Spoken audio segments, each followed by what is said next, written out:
এরপরে পাস্তা ঢেলে দিবেন। তো হ্যালো বন্ধুরা, সবাই কেমন আছেন?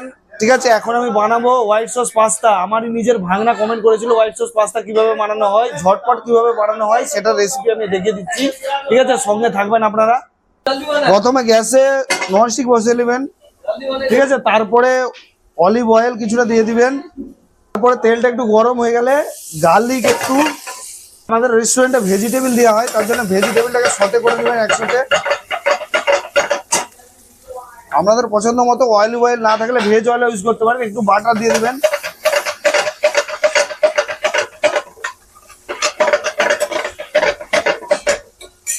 সঙ্গে বয়েল করা ব্রকলি আছে, ব্রকলিও ঢেলে দিবেন।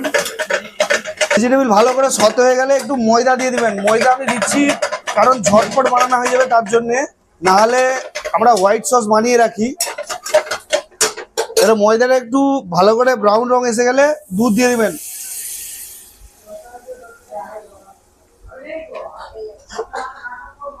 সঙ্গে একটু ক্রিম দিয়ে দিবেন। ক্রিম যদি না থাকে দুধ একটু বেশি করে ইউজ করবেন। তারপরে একটু গ্যাস হাই ফ্লেমে দিয়ে এটাকে ভালো করে ফুটিয়ে নেবেন। নুন দিয়ে দিবেন, অরেগিনো, জায়ফল পাউডার, ব্ল্যাক পেপার পাউডার, আর একটু কম করে সুগার দিয়ে দিবেন। আমাদের এখানে মিষ্টি খাই তো সুগার না দিলেও চলবে, কিন্তু সুগার দিয়ে নিই। এটাকে ভালো করে ফুটিয়ে নেবেন। এরপরে পাস্তা ঢেলে দিবেন।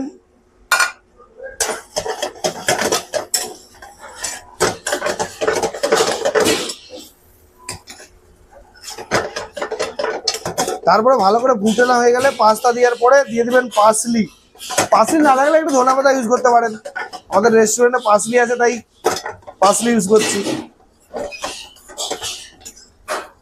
হোয়াইট সস পাস্তা রেডি হয়ে গেছে। এবার আমরা করব প্লেটিং। উপরের দিক দিয়ে একটু পার্সলি দিয়ে দেবো আর একটু। তো বন্ধুরা, আমি দেখালাম হোয়াইট সস পাস্তা কিভাবে বানানো হয়। যদি ভালো লাগে রেসিপি তাহলে লাইক কমেন্ট শেয়ার করে দিবেন।